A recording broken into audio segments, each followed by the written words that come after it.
Global star Ram Charan Tej హీరోగా వస్తున్న latest movie game changer. ఈ సినిమాకు దిగ్గజ దర్శకుడు శంకర్ దర్శకత్వం వహిస్తుండగా కార్తీక్ సుబ్బరాజు స్టోరీని అందించాడు. పొలిటికల్ బ్యాక్ డ్రాప్ గా తెరకెక్కిన ఈ సినిమాను భారీ బడ్జెట్ తో శ్రీ వెంకటేశ్వర క్రియేషన్స్ బ్యానర్ పై దిల్ రాజు తెరకెక్కిస్తున్నారు. ఇక ఈ సినిమాను సంక్రాంతి కానుకగా జనవరి 10న ప్రపంచ వ్యాప్తంగా ప్రేక్షకుల ముందుకు తీసుకురాబోతున్నారు. తాజాగా Pushpa 2 director Sukumar game changer first review ఇప్పుడు వైరల్ అవుతోంది. రామ్ చరణ్ తేజ్ డైరెక్టర్ శంకర్ కాంబోలో తెరకెక్కించిన గేమ్ చేంజర్ సంక్రాంతి కానుకగా జనవరి 10నైతే ప్రేక్షకుల ముందుకు రానుంది. దిల్ రాజు నిర్మాతగా వ్యవహరించగా తమన్ సంగీతం అందించారు.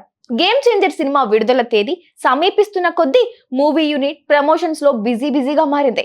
ఎవరు ఊహించని విధంగా ఈ భారీ budget movie pre release event ను అమెరికాలో డల్లాస్ లో నిర్వహించారు. ఈ గ్రాండ్ ఈవెంట్ లో పుష్ప 2 సినిమా డైరెక్టర్ సుకుమార్ ముఖ్య అతిథిగా పాల్గొన్నారు. ఈ ఈవెంట్ లో సుకుమార్ మాట్లాడుతూ, నేను సినిమా చేసేటప్పుడు ప్రతి హీరోను ప్రేమిస్తాను. మా అనుబంధం అలా 1-2 ఏళ్ల పాటు సాగుతోంది. సినిమా అయిపోయాక వాళ్ళతో అంతగా టచ్ లో ఉండను, కానీ రంగస్థలం పూర్తయిన తరువాత కూడా రామ్ చరణ్ తో రిలేషన్ అలానే కంటిన్యూ అయింది. చరణ్ నాకు సోదరుడు లాంటివాడు. చాలా విషయాలను మేమిద్దరం డిస్కస్ చేసుకుంటామన్నారు. మీకన్నిటికంటే ముఖ్యమైన రహస్యం ఒకటి చెప్పాలి. నేను మెగాస్టార్ చిరంజీవి గారితో కలిసి గేమ్ చేంజర్ సినిమాను చూశాను. అందుకే ఫస్ట్ రివ్యూ నేనే ఇస్తాను.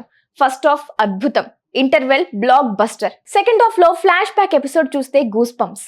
శంకర్ గారి జెంటిల్మెన్, భారతీయుడు వంటి సినిమాలు చూసి ఎంత ఎంజాయ్ చేశానో ఈ సినిమా చూసి అంతే ఎంజాయ్ చేశా. రంగస్థలం సినిమాకి రామ్ చరణ్ కు నేషనల్ అవార్డు వస్తుంది అని అందరం భావించాం. ఈ సినిమా క్లైమాక్స్ లో రామ్ చరణ్ ఎక్స్ప్రెషన్స్ చూస్తే మరోసారి అలాంటి ఫీలింగ్ కలిగింది. అంతకంటే ఎక్కువే అనిపించింది. గేమ్ చేంజర్ లో రామ్ చరణ్ అద్భుతంగా నటించాడు. ఈసారి ఖచ్చితంగా రామ్ చరణ్ నేషనల్ అవార్డు వస్తుంది అంటూ Sukumar game changer cinema review చెప్పేశాడు. పుష్ప 2 లాంటి సినిమాను తెరకెక్కించిన Sukumar game changer block buster movie అవుతుందని, రామ్ చరణ్ కు నేషనల్ అవార్డు పక్కా అని చెప్పడంతో ఈ మూవీపై భారీ అంచనాలు నెలకొన్నాయి. మరియు సంక్రాంతి రేసులో నిలబడ్డ గేమ్ చేంజర్ ఎలాంటి గేమ్ ప్లే చేస్తుందో వేచి చూడాల్సిందే.